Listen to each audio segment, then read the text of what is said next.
Dobar dan svima. Moje ime je Žolt Ivanović, kao što možete da pročitate. Ja sam arhitekta, direktor sam firme koja se zove HiCAD iz Novog Sada i mi se esencijalno bavimo distribucijom i implementacijom BIM tehnologije, kao što piše. Zapravo smo vaš partner za BIM, jel?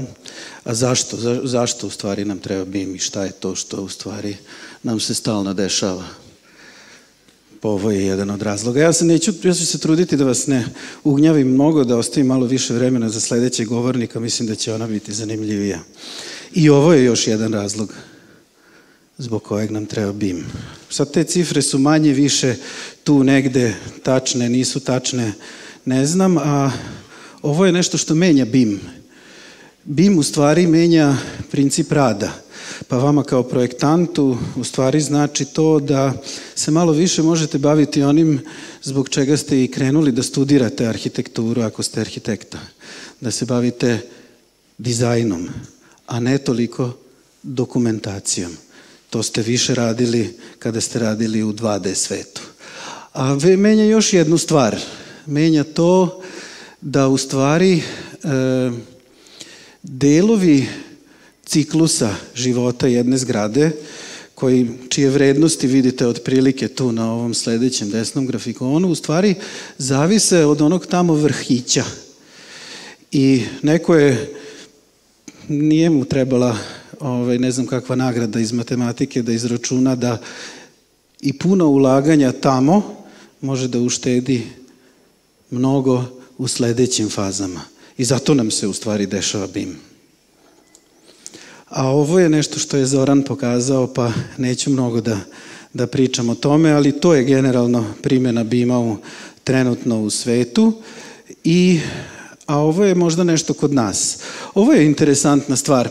Ovaj grafikon je nastao negde 2008. godine. Znači sad smo negde na nekih 11 godina od neke ozbiljnije primjene BIM-a, naročito u Velikoj Britaniji. Nastao je tamo u Velikoj Britaniji. Tad negde 2007. nastaje jedan jako važan standard za svet BIM-a, to je British Standard 1192. On je propisao zapravo kako treba BIM da se koristi i Velika Britanija je jako ozbiljno shvatila primjenu BIM-a i nakon tako dobrog niza godina možemo napraviti i napravili su, oni su konstantno u stvari pratili i napravili su određenu evaluaciju toga i ustanovili su, i to je zvanični podatak, da je zahvaljujući BIM-u uštede u izvođenju su do nekih 22%. To je po meni strašno. Naročito ako se vratimo na onaj prethodni grafikon gde je naš posao negde 0,1-0,2% od celog životnog ciklusa zgrade. Ono što se isto tako jako značajno desilo u poslednje vreme je, prošle godine je usvojen ISO standard 19650 koji zapravo prvi veliki međunarodni standard koji definiše BIM. Nije u potpunosti, za sada su dostupna prva dva poglavlja, odnosno i treće donekle, pa ako nekog zanima to može malo da istraži. A jako interesantan dokument je ovaj PAS 1192, to je inače javno dostupni dokument koji možete da pretražite po internetu i u stvari ako želite da naučite o BIM-u, to je onako jedno zgodno štivo. Moji prethodnici su dobrim delom pričali o ovim nekim stvarima i neću to ponavljati. Voleo bih i ja da se malo država više uključi u celu tu priču, jer država zapravo mora da stvori okvir i mora da shvati da u stvari mora odgovorno da se ponaša prema svojim investicijama, a to je ono što BIM treba da pruži. Ovo je jedna interesantna stvar i to je Zoran u jednom trenutku rekao da je velika prepreka u stvari nabavljanje softvera i učenje finansijskih daci koji su vezani za BIM. Saradnja sa regionalnom privrednom komorom i generalno sa privrednom komorom u stvari trebalo bi da proizvede to da i država na neki način pomogne u finansiranju tih velikih troškova. Tako da možete da očekujete, nadam se, u nekoj bliskoj budućnosti. A i sada imate inače programe ako želite. Vojvođanska vlada je imala program za pomoć IT industriji gde ste mogli da se prijavite i da dobijete 50% refundacije na svoju investiciju, što opet nije loše. Tako da mislim da treba da pratite i takve stvari. Ko smo to mi? Šta je u stvari HiCAD? Mi smo tu negde 23 godine. Ovo je neka jedna od prvih prezentacija na fakultetu u Skopju i tih nekih prvih 24-5 godina zapravo je vezano za gospodina Ivana Hajzlera. Ako neko čuo za BIM, najverovatnije čuo za BIM zahvaljujući njemu. On je nažalost preminuo i sad sam ja nekako na njegovom mestu. Ja vodim firmu HiCAD i bavim se BIM-om. Ovo je ono čime se mi bavimo. Znači, pomažemo vam da uvedete BIM, pratimo vas, obezbeđujemo softvere, radimo razne vrste, možda da ih nazovemo više podrške koja je vezana za BIM.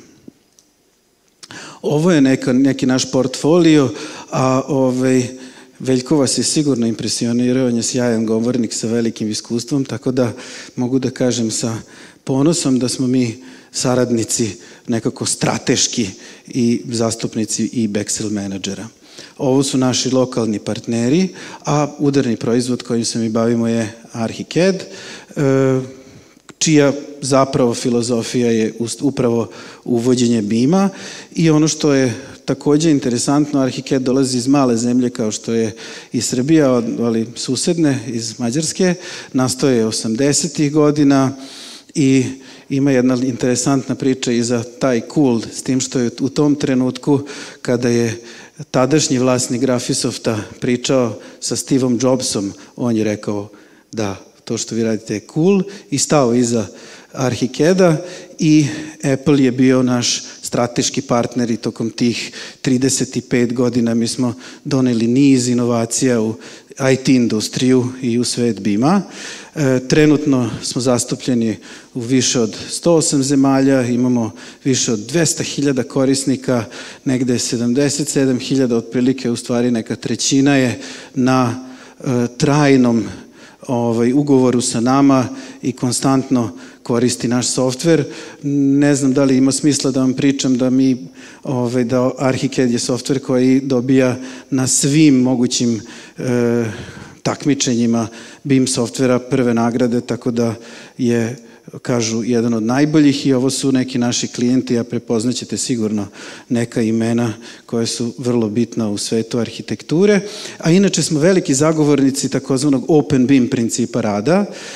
Open BIM u stvari je otvorena komunikacija između raznih softvera i ovo je inače dijagram rada u Nikken Seikei firmi koja je ogromna, jedna od najvećih građevinskih kompanija na svetu, a u sredini je, kao što vidite, ArchiCAD i sarađuje sa svim softverima koji su trenutno na tržištu.